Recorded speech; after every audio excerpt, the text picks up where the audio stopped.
온전케 되는 것이 이제 신앙의 성장해야 된다는 거에 대해서는 알았어요. 그런데 온전케 된 증거는 뭐고 그 기준이 되는 건 뭘까?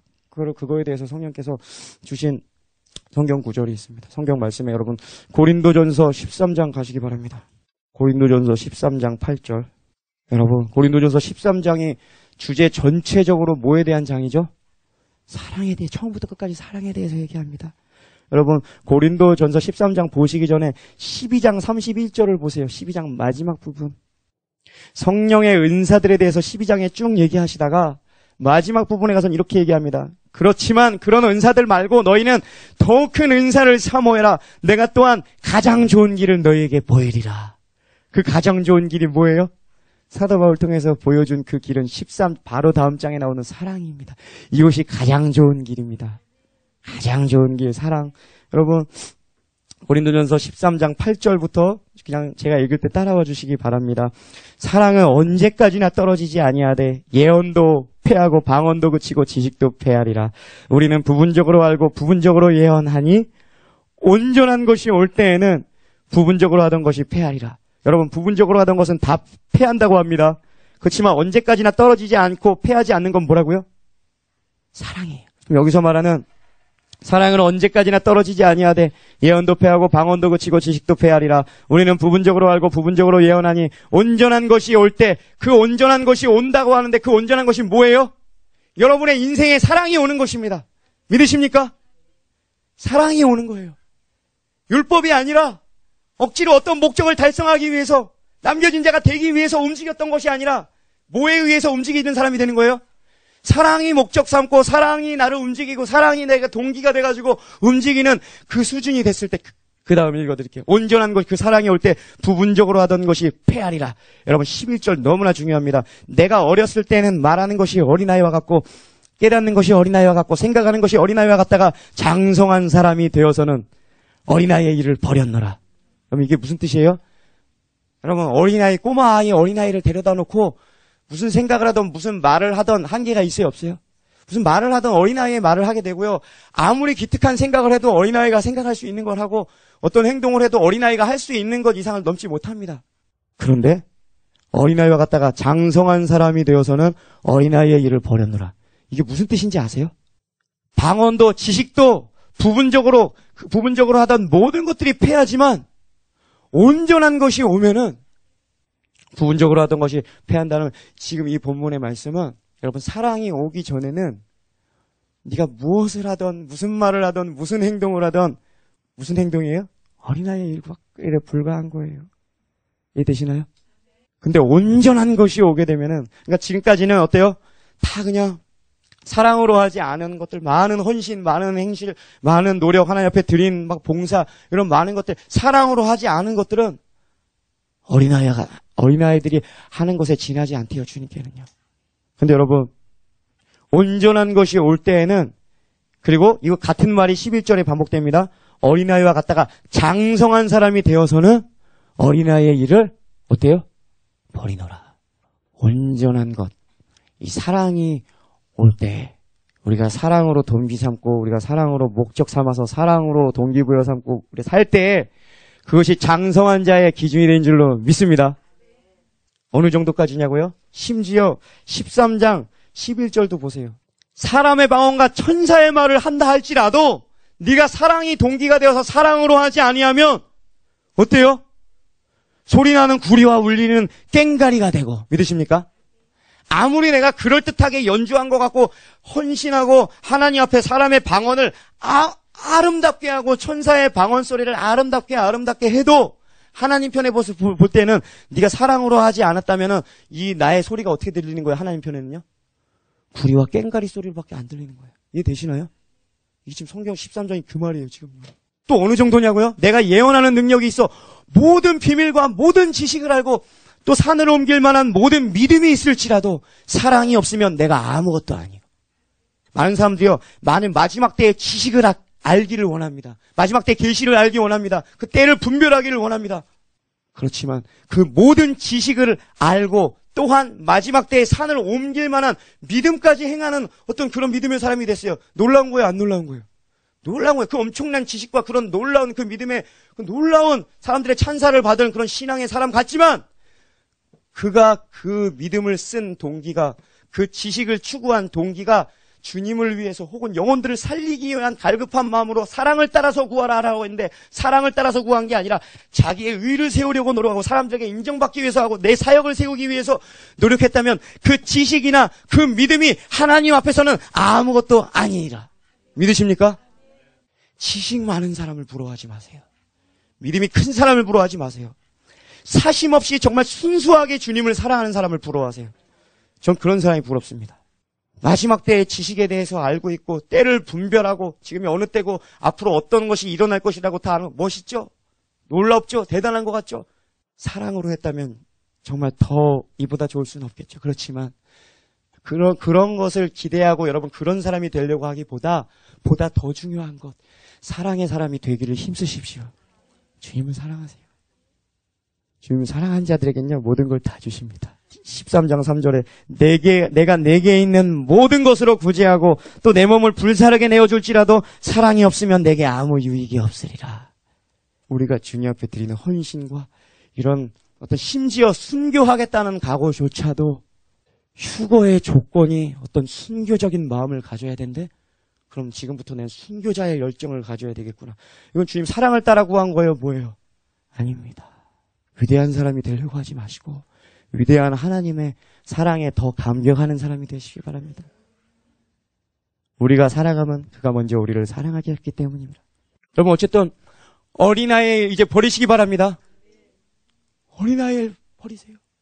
여러분 갈라디아서 4장 1절 보시기 바랍니다.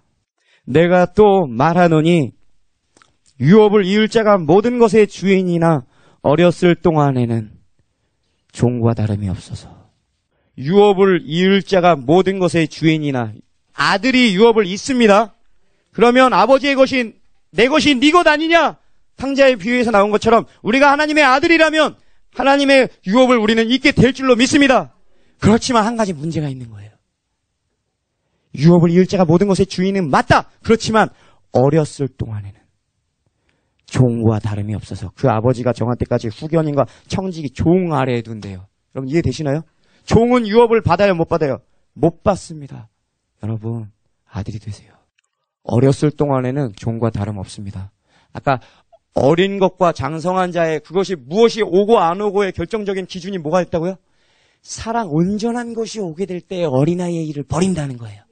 사랑으로 내가 하기 시작할 때 어린아이에서 내가 벗어버리고 성장한 것입니다.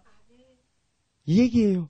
그러므로 하나님의 나라를 이거 어렸을 때는 하나님의 유업을 이걸 받지를 못하는데 하나님의 유업을 받지 못하는 자가 휴거는 어떻게 바라고 주님의 온전한 신부라고 어찌 그걸 생각할 수 있겠습니까? 이해되시나요? 성장하시기 바랍니다. 사랑을 추구하세요. 그래서 에베소서 3장 17절 한번 보시기 바랍니다. 에베소서 3장 17절에 사랑이 오기 전에는 어린아이이고 사랑이 오면은 장성한 자가 된다고 지금 말씀드렸어요.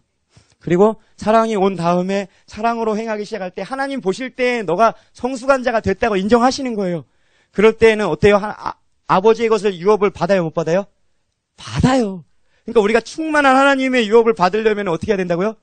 성장해야 되는 거예요. 그러니까 뭐를 추구해야 된다고 그랬죠? 사랑을 추구해야 된다. 그 얘기가 지금 에베소서 3장 17절에 여러분 보시기 바랍니다. 믿음으로 말미암아 그리스도께서 너희 마음에 계시게 하시옵고 많은 사람들이 이 수준에 머물러 있어요. 근데 여러분 더 나아가야 됩니다. 그 다음에 읽겠습니다.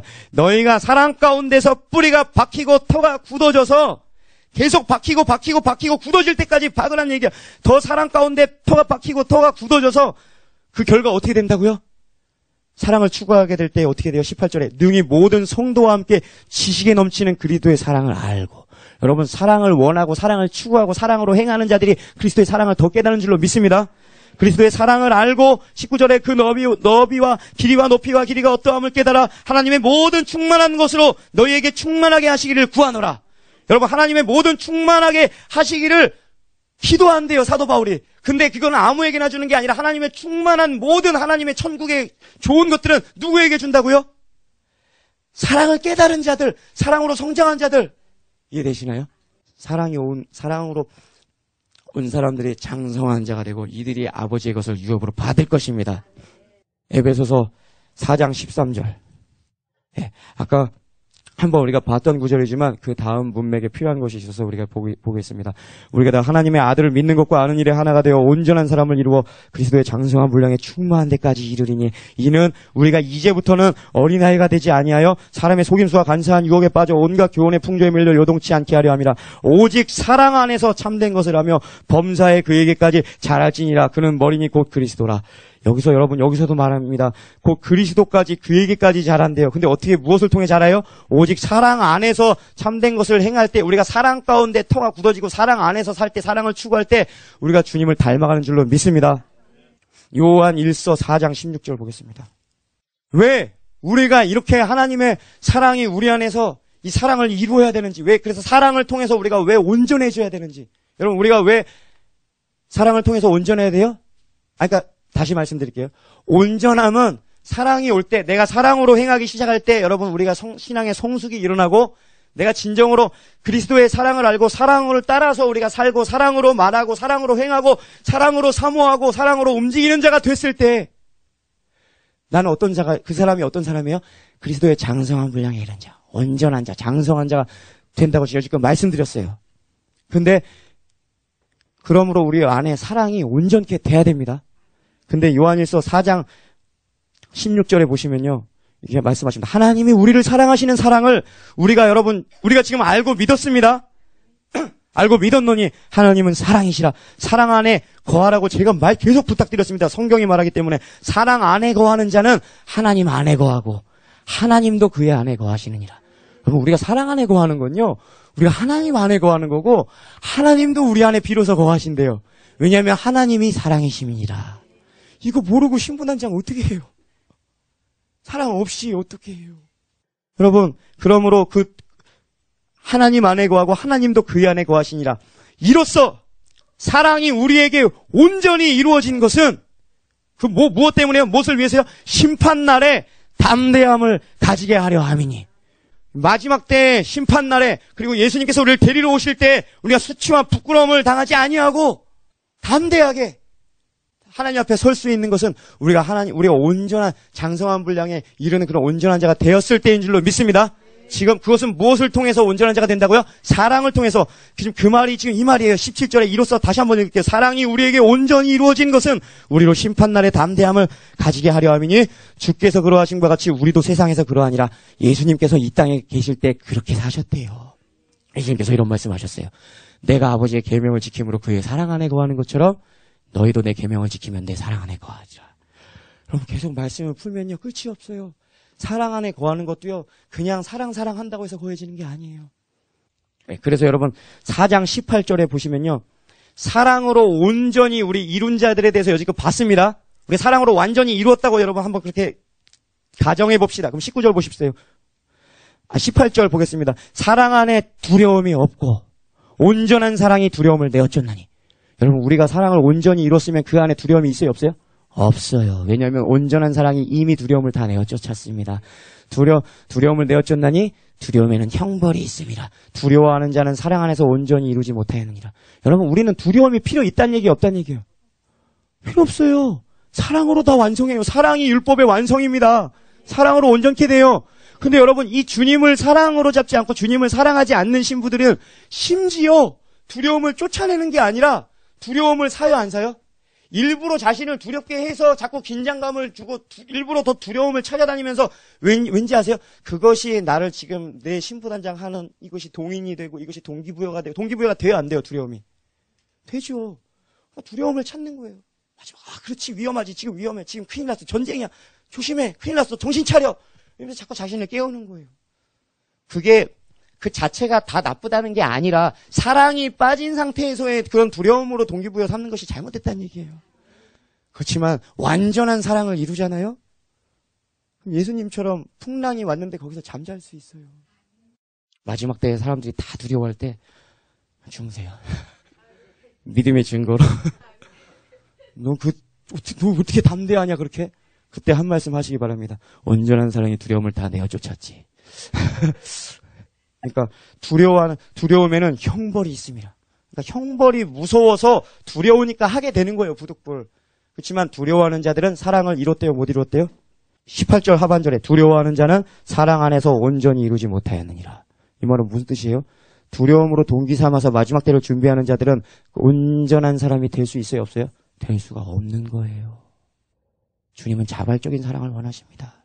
매 때리면은 너 매가 다가오고 있다? 그럼 사랑해요, 사랑해요. 주인님 사랑해요. 매를 다시 걷어가요. 에이, 무슨. 그러다 다시 매가 다가오고 있어요. 사랑해요, 사랑해요. 당신밖에 없어요. 그럼 이게 사랑입니까? 사랑이에요? 아니에요. 잘해줄 가치가 없어요. 이게 바로 아까 아들이 아니고 이런 게 바로 종이란 얘기예요. 종. 종은 뭐예요? 내가 받을 게 있으니까 지금 그리고 내 지금 여지껏 일했는데 이거 내 싹쓸 잃어버릴까 봐서 지금 말 듣는 거예요. 그렇지만 자발적인 순종은 없습니다. 종이에요. 종은 하나님이 때리십니다. 잘해줄 가치가 없거든요. 그냥 때리더라도 돈만 주면 되는 거예요. 이해되시나요? 여러분, 종이 되지 마시고 아들이 되시고 신부가 되시길 여러분 축복합니다. 이래서 여러분, 마지막 때는요, 완전케 된 신부들은요, 온전한 신부들은요, 마지막 때 여러분, 두려움을 모르는 사람인 거예요. 아무것도 두려워하지 않아요. 두려움을 초월했어요. 내 목숨을 다해서 얻은 주님이거든요. 아무것도 두렵지 않아요. 온전한 사랑이 두려움을 내어줬을 뿐 아니라 이것이 어디서 나온 거냐고요? 나를 사랑하사 날 위하여 자기 몸 버리신 그 하나님의 아들을 생각할 때 내가 1000번 다시 죽고 다시 태어나도 나는 주님께 목숨을 드리길 원합니다. 이런 마음으로 죽음이 두렵지 않은 거예요. 마지막 때 그런 신부들은요, 자기의 명성, 자기 이름 내는 거 관심도 없습니다. 오직 예수님의 이름과 예수님의 명성이 천한 만국에 높아지기를 너무나 갈망하는 줄로 믿습니다. 그 어떤 것도 두렵지 총칼도 두렵지 않습니다. 오직 내가 주님의 죄로, 내 죄가 주님과 나 사이를 내는 것을 두려워할 뿐입니다. 하나님, 그래서 눈물 뿌려가며 하나님, 죄가 너무 싫습니다. 신부들이 죄를 못 끊는 이유는 하나님의 관계 안에서 하나님이 죄를 얼마나 끔찍이 싫어하는지를 모르기 때문이고, 그리고 그 주님을 추구하지 않기 때문에 내 목적을 달성하기 위해서 부득불 죄는 나를 불행하게 해요, 행복하게 해요? 불행하게 한다는 거 알아 몰라요, 신부들이. 그래서 끊을 뿐이에요. 그런데 그 마음에서부터 죄를 싫어하는 어떤 마음의 본성은 변했어요, 안 변했어요? 안 변했어요. 마치 술을 계속 먹으면 내 건강에 나빠질 것 같으니까 술을 멀리하긴 하지만 땡겨요, 안 땡겨요? 계속 땡겨요. 이런 신부단장은요, 마지막 때까지 성장을 할 수가 없어요. 여러분, 이제는 아까 처음 말씀드린 거 이제 이해되실 거예요. 예수님께서 하늘의 아버지께서 온전하신 것 같이 너희도 온전하라. 여러분, 한번 예수님은 이 모든 지식을 다 알고 계세요, 모르고 계세요? 사랑으로 온전케 되고 사랑으로 사는 신부들이, 사랑으로 하는 자녀들이 진짜 왕성한 자라는 이런 지식은 당연히 다 갖고 계시는 예수님께서 갑자기 온전해라라는 얘기를 무슨 얘기하시다가 온전해라는 얘기하신 거예요? 원수까지도 사랑해라. 사랑해라. 원수까지 사랑해라. 그런 자가 우리가 됐을 때 너가 바로 온전한 자다. 믿으십니까? 그런 자들이야말로 하나님을 사랑하는 자들, 곧 그 뜻대로 부르심을 받은 자들에게는 모든 것이 합력하여 선을 이루느니라. 아까 예수님께서 내가 그의 계명을 지킴으로 아버지의 사랑 안에 가는 것처럼 너희도 나의 계명을 지키며 나의 사랑 안에 거하리라. 우리가 계속해서 우리 사랑 안에 거하는 것이 중요하지만 그냥 입으로 되는 것이 아니라 그냥 내 생각으로 되는 게 아니라 이것이 어떻게 해서든 이 믿음이 주님의 계명을 지켜지는 것으로 이게 표출이 된다 이거예요. 제가 그거에 대한 얘기를 드리려고요. 그렇다면은 사랑이 오면 우리가 온전한 자가 되는데 그러면 이 사랑을 뭘로 보고서 우리가 이게 사랑이 왔구나 그리고 어떻게 하는 것이 사랑하는 법인가 사랑하는 법에 대해서 우리가 알 필요가 있어요. 여러분 요한복음 14장을 가보시기 바랍니다. 요한복음 14장 15절 여러분 너희가 나를 사랑하면 나의 계명을 지키리라. 우리가 주님을 사랑하는 것이 가장 중요하다고 말씀드렸습니다. 이 사랑이 와야 됩니다. 그런데 사랑하는 방법이 뭐라고요? 너희가 나를 사랑하면 나의 계명을 지키리라. 근데 이 부분에서 또 많은 분들이 이걸 잘못 해석해서 오해해요. 계명을 지키는 게 하나님을 사랑하는 거지. 또 어떻게 해서든지 그냥 계명 하면서 계명 지켜요. 근데 그 안에 정말 순수하게 하나님을 사랑하는 마음의 발로로서 계명을 지킨 건 그것은 율법이 아닌 거예요. 진짜 사랑이 율법을 완성한 거예요. 그렇지만 모두가 다 그런 수준이면 얼마나 좋아요. 이 말씀을 들었지만 우리가 하나님을 사랑하는 자들은 지금 14장 15절에 말씀하신 것처럼 너희가 나를 사랑하면 나의 계명을 지키자. 그런데 우리의 육신 때문에 우리의 정욕 때문에 계명이 잘 지켜져요, 안 지켜져요? 주님은 사랑하지만 계명이 잘 안 지켜져요. 그래서 여러분 눈을 크게 뜨고 한번 성경을 지금 보시기 바랍니다. 14장 15절 나의 계명을 지키리라 다음에 바로 이어지는 무슨 얘기를 하시는지 여러분 보시기 바랍니다. 나의 계명을 지키리라. 여러분 예수님은요 제자들이 자신을 배반할 거 다 알고 계셨어요. 자신을 버리고 다 도망갈 거 아세요. 다. 육신은 마음은 원이로되 육신이 연약하여서 할 수 없다. 그렇지만 로마서에서 뭐라고 하죠? 마음은 원이로되 사람이 육신이 연약하여 할 수 없는 것을 하나님은 하시나니. 누가 해요? 하나님은 하시나니. 누구를 통해서 그 율법의 요구를 이루어지게 하십니까? 육신을 따르지 않고 그 영을 따라 성령을 따라서 행하는 자들을 통하여 율법의 요구를 이루어지게 하려 하심이라. 여러분 우리가 지키는 것 같지만 우리가 성령으로 충만해지면 성령께서 내 안에서 하나님의 말씀대로 살게 하는 거예요. 성령 충만이 가능하게 합니다. 믿으십니까? 에스겔서에 내 신을 너희 속에 두어 너희로 내 율례를 행하게 하리니 내 율례를 지킬지니라. 하나님은 악인을 기대하지 않으세요. 의인은 없으되 하나도 없다. 악인들에게 하나님 기대하지 않으세요. 근데 어때요? 성령이 임하시기 전에 구약에서는 그 율법이 지켜졌어요? 안 지켜졌어요? 다 안 되잖아요. 다 지킬 수가 없잖아요. 그래서 다 악인으로 정죄로 다 드러났잖아요. 그렇지만 그리스도 예수 안에 있는 자에게는 더 이상 정죄함이 없나니 누가 우리를 그 죄와 사망의 법으로 또 해방해요? 생명의 성령의 법이. 그러니까 여러분 너희가 성령을 따라 행하라. 그러면 육신의 소욕을 이루지 아니하리라. 그러니까 이건 뭐냐면요. 제가 아까 말씀드린 게 이거예요. 계명 말씀대로 살아야 돼. 내 육신하고 계속 싸워가면서 내 육신을 막 죽이고 누르고 했을 때 지켜져요, 안 지켜져요? 안 돼요. 그렇지만 내 계명을 지키려고 하는 게 아니라 성령님을 주님 나는 아무것도 할 수 없습니다. 반대로 거꾸로 출발합니다. 나는 아무것도 할 수 없어와서 오직 성령의 능력이 필요합니다. 성령님을 따라 행하기를 원합니다. 그 영을 따라 행하는 자는 그 영을 따라 생각한다고 그랬어요. 내 생각을 먼저 영의 생각을 바꾸고 나서 너 나랑 좀 얘기하자. 이렇게 하실 수 있잖아요. 네가 진짜 성령을 따라 행하고 죄를 끊길 원한다면 생각을 바꾸겠어요? 안 바꾸겠어요? 그 영의 생각, 말씀의 생각으로 바꾸고 성령의 능력을 힘입어서 하나님의 율법의 요구가 그 영을 따라 행하는 자들을 통하여 이루어지느니라. 예수님께서 누구를 기대하신 거예요? 사람들을 기대하신 게 아니라 누구를 기대하신 거예요? 곧 오실 성령을 기대하고 계시는 거예요. 그래서 예수님께서 말씀하신 거예요. 내가 율법을 폐한다고 생각하지 말아라. 오히려 완성시키러 왔노라. 예수님께서 오므로 내가 감으로써 너희에게 좋은 것은 내가 가야지만이 너희에게 성령이 보내시는 거예요. 여러분 예수님께서 이 성령님을 얼마나 기대하신지 아세요? 성령을 우리에게 보내기를 얼마나 기대하는지 아세요? 한번 생각을 해보세요. 성령이 아직 임하지 않은 상태에서는요, 예수님께서 아무리 말을 내고 가르쳐줘도 하나님의 사랑에 대해서 얘기해주고 온전함에 대해서 얘기해줘도 깨달아요, 못 깨달아요? 몰라요. 맨날 딴소리예요. 몰라요. 그래서 예수님께서 뭐라 그러셨어요? 지금 내가 너희에게 이를 것이 많지만 지금은 너희가 감당치 못하리라. 그렇지만 진리의 성령이 오시면 내가 너희에게 지금 말하는 것들을 지금은 깨닫지 못하겠지만 그때는 다 생각나게 하시리라. 예수님께서 누구 기대하신 거예요? 성령. 그러니까 나는 너희와 교제하고 싶지만 여러분 성령의 사람과 육신의 사람 여러분 아시나요? 여러분이 성령으로 충만할 때 육신의 사람들이 여러분에게 바글바글 있다고 해도 여러분 외로워요? 안 외로워요? 안 외로워요? 아, 그렇지요. 이러면 나가리인데? 네. 그렇죠. 육신적인 사람이 아무리 주변에 바글바글해도 성령이 계시면 외롭지 않죠. 그렇지만 제가 지금 말씀드리는 관점은요, 예수님께서 외롭다고 하셨어요. 왠지 아세요? 말이 안 통해요, 다들. 아무리 얘기를 해도 내 아버지의 사랑에 대해서 얘기해주고, 천국에 대해서 얘기해줘도, 또 뭔 소리요? 못 알아들어요. 왠지 아세요? 성령이 아직 임하지 않으셨거든요. 그러니까 예수님이, 좀 빨리 성령. 예수님이 얼마나 빨리 가시고 싶으셨을까. 그래야지 빨리 성령 보내주시려고. 제가 지금 그냥 말씀드리는 농담 같지만 농담이 아니에요. 예수님께서요, 부활하시고요, 제자들에게 처음 딱 나타나시면서 첫 마디가 뭔지 아세요? 평강이 있을지어다 한마디 하세요. 근데 그 말은 그냥 인사처럼 하시고 나서 첫 마디가 뭔지 아세요? 아버지께서 나를 보내신 것 같이 나도 너희를 보내노라.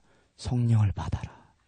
여러분, 그 모진 고통 겪으시고 그 고난 다 통과하시고 나서 완전히 정말 목욕하고 나서 깨끗하게 새롭게 이제 다 된 것처럼 예수님께서 다시 부활하시고 이제 나타났어요. 여러분, 그 한번 예수님의 마음을 생각해 보세요. 얼마나 되게 후련할 것 같아요? 안 후련할 것 같아요? 어떤 의미에서 후련하냐면 아버지께서 내게 하라고 주신 명령을 다 지켜 행해갖고 다 뜻을 이루어 드렸어요? 안 이루어 드렸어요? 다 이루어 드렸어요. 이제 남은 건 뭐예요? 내가 할 게 있는 게 아니라 이제 누가 하실 일이 있는 게 성령께 이들을 맡기는 게 있어요. 예수님 너무나 기대하신 거예요. 그래서 예수님께서 짠 나타나시고서 평안하냐?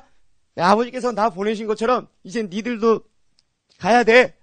이제 니들 차례야. 성령 받아라. 성경 찾아보세요. 바로 예수님 첫 대화에서 성령 받으라고 하십니다. 성령 받으라. 아버지께서 나를 보내신 것처럼 나도 너희를 보내노라.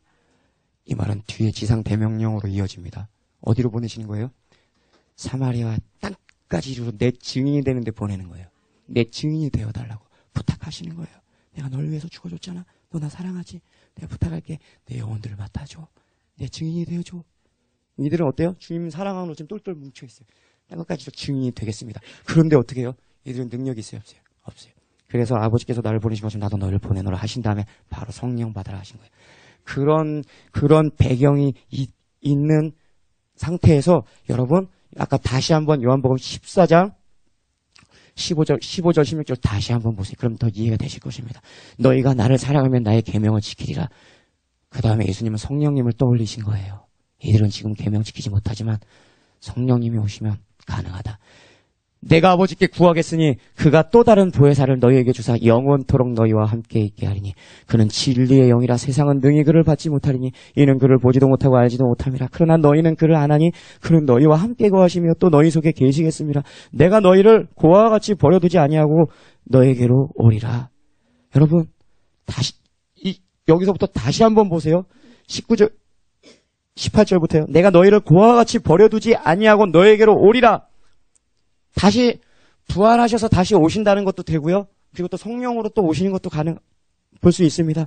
그리고 조금 있으면 세상은 나를 보지 못할 것이로되 너희는 나를 보리니 이는 내가 살아있고 너희도 살아있겠습니다. 이해되시나요? 뭘 의미하시는지 이해되시죠? 20절에 그날이 뭐예요? 그날에 주의 영이 임하면 이해되시나요? 그날에 주의 영이 너에게 임하는 그날에는 보십시오. 뭐라고 말씀하시나? 그날에는 내가 아버지 안에 너희가 내 안에 내가 너희 안에 있는 것을 너희가 알리라. 여러분 한번 눈을 크게 뜨고 한번 보세요. 지금까지 항상 예수님께서 뭐라고 하신지 아세요? 예수님께서 이 땅을 걸으셨을 때 아버지께서 어디 계시다고 했어요? 항상요? 내 안에 계시다고 항상 강조하셨어요. 위에도 나와요. 아버지께서 내 안에 계셔서 그분의 일을 하시는 것이니라. 근데 그날에는 거기서는 아버지께서 내 안에 있다는 말을 빼버리십니다. 보세요. 그날에는 아버지가 내 안에 있는 게 아니라 누가 아버지 안에 있어요? 지금까지는 아버지께서는 내 안에 계셔서 그의 일을 행하는 것이라 라고 하신 분이 그날에는 아버지께서 내 안에 계시다는 얘기 안 하시고요. 그날에는 예수님은 여러분 주님께로 가십니다. 근데 보세요. 그 다음 절에 아니라 하반절에 내가 아버지 안에 있고 너희는 어디 있어요? 너희는 내 안에 있고 내가 너희 안에 있는 것을 너희가 알게 되리라. 내가 너희 안에 너희는 내 안에. 이건 연합을 말하는 거예요. 주와 합하는 자는 한 영이니라. 내가 네 안에 네가 내 안에 있는 것을 그날엔 알게 될 거야. 지금은 모르지만 주와 합해서 연합되는 것을 말씀드리는 거예요. 예수님이 지금 몸으로 계실 때는 이들하고 연합할 수가 없어요. 근데 여러분 성령님이 다른 게 아니에요. 예수님의 영이십니다. 예수님께서 영으로 지금 2000년 전에 이 땅을 걸으셨던 예수님께서 이 말씀하시던 예수님의 영이 지금 저와 여러분 안에 지금 계세요. 와, 놀랍지 않습니까? 근데 여러분 20절에 지금 성령님에 대한 얘기를 지금 계속하고 계시잖아요. 근데 21절에 또 무슨 얘기를 하시는지 한번 보세요. 그래서 성령님이 그날에 오셔서 뭘 어떻게 하시겠다는 거예요? 또 계명에 대한 얘기를 하세요. 성령님이 오시는 이유가 이거예요. 내 신을 너희 속에 두어 너희로 내 율례를 행하게 하리니. 이게 주님과 우리가 맺은 새 언약이에요. 옛 언약 율법은 너희가 지키지 못했다. 다 망했다. 그렇지만 내가 너희와 새 언약을 맺노니 이 새 언약은 어때요? 지킬 수 있어요. 내 말씀을 너희 속에 두고 내 신도 너희 속에 두고 이 산에서도 말고 저 산에서도 말고 예루살렘에서도 아니고 오직 영, 인 스피릿, 영 안에서 예배드리는 때가 오나니. 예수님께서 말씀하시는 그때가 바로 성령님이 우리에게 오시는 때예요. 이 영광스러운 이 모세가 정말 육신을 가지고 그 신의 산에서 주님과 여러분 대면하는 주님의 영광을 목도하는 그 장면 영광스럽잖아요. 근데 하물며 영의 직분을 가진 우리는 얼마나 더 영광스럽겠느냐. 우리는 날마다 매 순간 여러분이 원할 때마다 하나님의 영광을 볼 수 있습니다. 우리가 수건을 벗은 얼굴로 그의 형상을 보매 저와 같은 형상으로 변하여 우리가 영광의 영광으로 변화되니 곧 주의 영으로 말미암으니라. 주님을 바라볼 때 우리가 변화됩니다. 사랑하지만 우리가 사랑하는 자는 계명을 지키게 되지만 정말 마음은 그렇게 돼요. 주님의 은혜를 체험하고 주님을 사랑하게 됐어요. 그렇지만 마음은 원이로되 육신이 연약하여 계명 지킬 수가 없어요. 로마서 7장에 사도 바울이 오라 나는 공고한 자로다 한 것처럼. 그렇지만 우리가 하나님을 사랑할 수 있는 그 비결을 뭐예요? 성령님이에요. 성령님이 오심으로 우리가 주님을 사랑하여 주님의 계명을 지켜드릴 수 있는 것입니다. 한마디로 내가 사랑하는 분의 말대로 살 수 있는 거예요. 고린도후서 5장 14절. 이 사랑이 우리가 어떻게 주님을 사랑할 수 있게 되는지 아까 요한일서에서 우리가 그를 사랑하면 그가 먼저 우리를 사랑하셨습니다.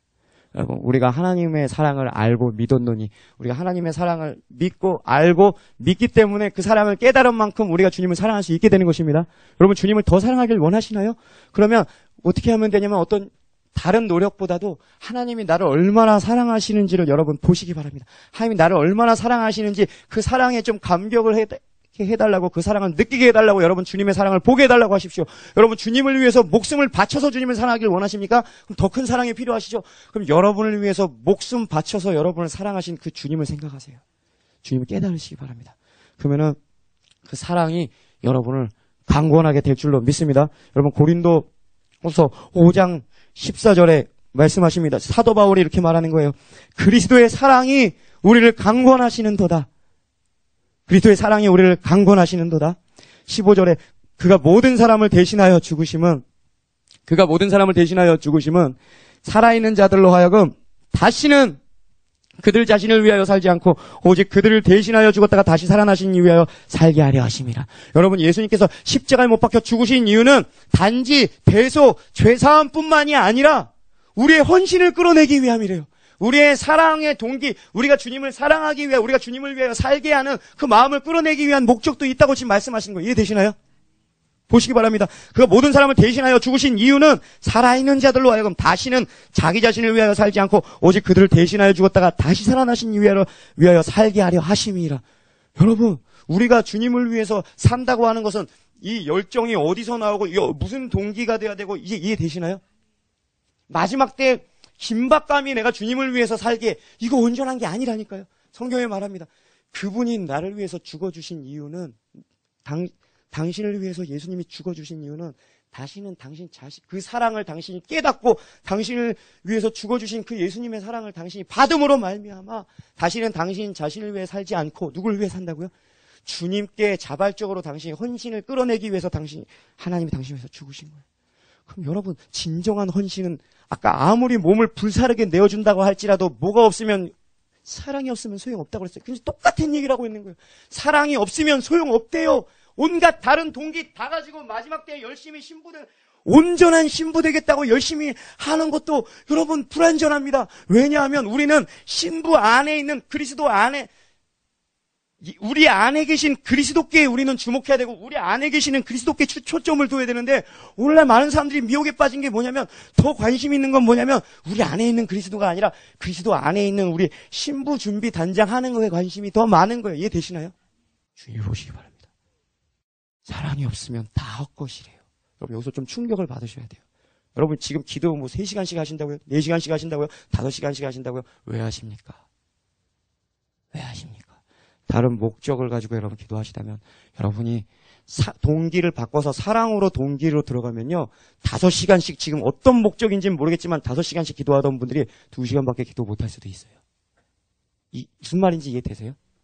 지금까지 내가 원하는 게 있어서 간절히 하나님께 기도했는데, 원하는 게 있어서, 근데 사실 그게 사심없이 주님을 사랑하기 위한 그런 건 아니었어. 근데 이제는 뭐라고? 주님 사랑 없이 한 건 아무 소용이 없다고? 그럼 다 소용없네. 그날에 주님 앞에 섰을 때 괜히 고개 내밀다가 퇴짜 맞지 마시고, 지금 시간 있을 때, 기회 있을 때 사랑으로 잡으십시오. 그가 여러분을 위해서 죽어주신 이유는 여러분의 헌신을 끌어내기 위함이라고 지금 성경은 말씀하십니다. 이것의 산 증인이 바로 이 말을 한 사도 바울이에요. 이게 바로 사도 바울 이 고백을 한 사람이 갈라디아서 2장 20절을 고백한 똑같은 사람입니다. 내가 그리스도와 함께 십자가에 못 박혔나니 나도 죽었대요. 근데 왜 죽어요? 기름 부음 받기 위해서 죽지 않아요. 휴거되기 위해서 죽지 않아요. 남겨진 자가 될까 봐 두려워서 내 자아를 십자가에 못 박는 게 아니래요. 사도 바울은 고백입니다. 내가 그리스도와 함께 십자가에 못 박혔나니. 왜 죽는 거예요? 들어보시기 바랍니다. 내가 그리스도와 함께 십자가에 못 박혔나니. 그런즉 이제 내가 사는 것 아니요 오직 내 안에 그리스도께서 사신 것이라. 이제 내가 육체 가운데 사는 것은 나를 얼마나 사랑하셨으면은 나를 사랑하사 날 위하여 자기 몸까지 버리신 그 예수님을 하나님의 아들을 믿는 믿음으로 사는 것입니다. 바울이 자신을 나는 날마다 죽노라. 여러분 우리가 바울로 날마다 죽노라 그걸 보면서 자아 죽음에 대한 설교도 많이 해요. 그러므로 자아 죽어야 됩니다. 날마다 죽어야 됩니다. 여러분 휴거되기 원하세요? 자아 죽어야 됩니다. 능력 받기를 원하세요? 자아 죽음이 필수입니다. 성령님을 원하세요? 자아 죽어야 됩니다. 그러면요 많은 사람들이 목숨 걸고 기름 부음 받으려고 달려듭니다. 자아 죽음에 못 죽어서 안 달란 것처럼 한이 맺혀서 자아 죽으려고 그래요. 다른 목적들 때문에. 성경에서 말씀하시는 자아 죽음은요 어떤 목적을 위해서 자아 죽는 것이 아니라 사도 바울처럼 나를 사랑하사 날 위하여 자기 몸 버리신 예수님을 생각할 때 이거예요. 갈라디아서 2장 20절은 이거예요. 이건 현실이고 체험입니다. 내가 그리스도와 함께 십자가에 못 박혔나니. 예수님 죽으실 때 사실 내가 원래 영원한 사망에 처해야 될 자는 난데 나 대신에 당신이 죽으셨습니다. 그때 나라는 사람도 그때 주님이 죽으셨을 때 나라는 사람은 죽은 것입니다. 이해되시나요? 내가 그리스도와 함께 십자가에 못 박혔나니. 주님이 죽으실 때 나도 내 목숨은 당신 것이 됐네요. 당신을 위해서 살겠습니다. 거저받은 인생 주님을 위해서 살겠습니다. 나를 사랑하사 날 위하여 자기 몸 버리신 하나님의 아들을 믿는 믿음 안에 사는 것이라. 여러분 이 사도 바울의 이 소망이 이 수십 년 동안 변함없는 이 사랑을 유지할 수 있었던 비결이 내가 너희 가운데 거했을 때 예수님과 예수님 십자가에 못 박히신 것 외에는 아무것도 알지 아니하기로 작정했노라. 무슨 뜻인지 아세요? 예수님 십자가에 못 박혀 죽으신 것이 지금 사도 바울의 가슴을 불태우고 있잖아요. 그런데 이 고백을 한 건요. 그 예수님을 다메섹 도상에서 만나고 수십 년이 지난 다음에 고백한 거예요. 수십 년이 지난 그 순간에 내가 너희 가운데 있을 때 예수와 나 때문에 예수님이 십자가에 못 박혀 나 때문에 죽으신 것 외에는 내가 아무것도 알지 아니하기로 작정하였노라. 무슨 뜻인지 아세요? 많은 계시들이 있지만 너무나 많은 계시가 많아서 교만해질까 봐 가시를 줄 정도로 계시가 많지만 다른 좋은 계시들이 있어서 이걸로 만족하고 이걸로 만족하면 뭐가 가려질까 봐 나를 위해서 십자가에 못 박혀 죽으신 예수만 붙잡고 간 게 사도 바울이에요. 여러분 이게 열정의 근본이고 열정의 동기고 이게 끝까지 열정의 변함없었던 십자가 신앙을 여러분 가지시기 바랍니다. 십자가 신앙.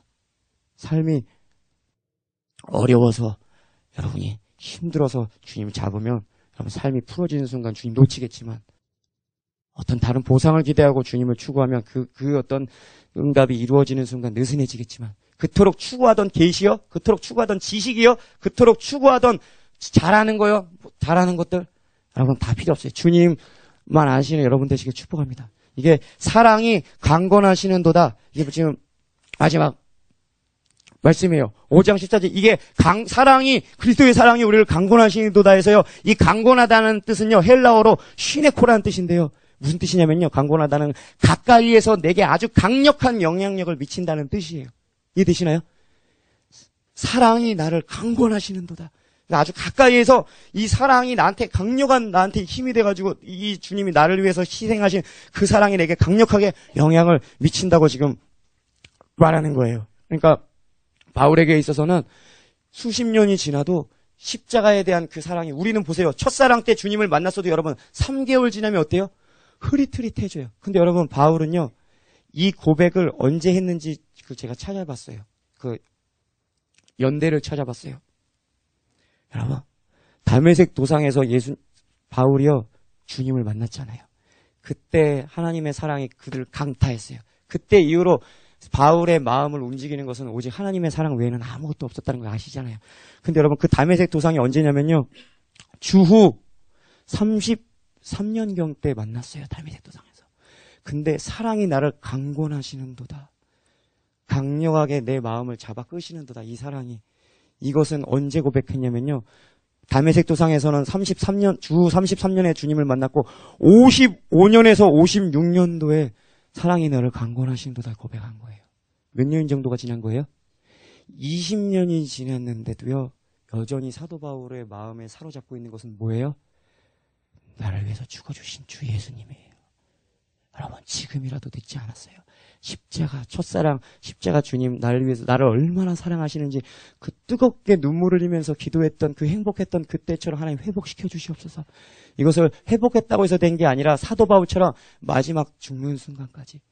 여러분 사도 바울이 고백합니다. 내가 이미 얻었다함도 아니요 온전히 이뤘다함도 아니라.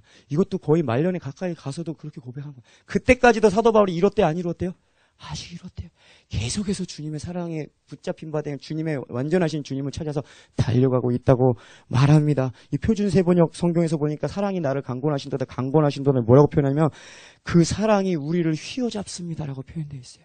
표준 세번역에 보면은 여러분을 움직이는 것은 도대체 무엇입니까? 여러분에게 동기부여를 주는 것은 무엇입니까? 여러분, 이것에 여러분 대답하실 수 있어야 돼요. 그래야지만 여러분이 신앙이 얼마나 지금 성장했는지가 여러분 그것이 시금석이 되고 기준이 되는 것입니다. 여러분 사도 바울처럼 20년이 지났어도 사랑이 나를 휘감는도다. 그리스도의 사랑이 나를 휘어잡는도다. 그리스도의 사랑이 내게 강력한 영향력으로 나는 마지막 그 순간까지 내 달려갈 길 다 마치고 싸움 마치는 그 순간까지도 사도 바울은 이렇게 살았던 것입니다. 내가 그리스도와 그리스도의 십자가에 나를 위해 죽어주신 것 외에는 아무것도 하지 아니하기로 작정하였습니다. 저와 여러분의 차례입니다. 여러분도 작정하십시오. 주님의 사랑으로 살겠습니다. 이러한 마음으로 이 시간에 잠깐 기도하고 마치겠습니다.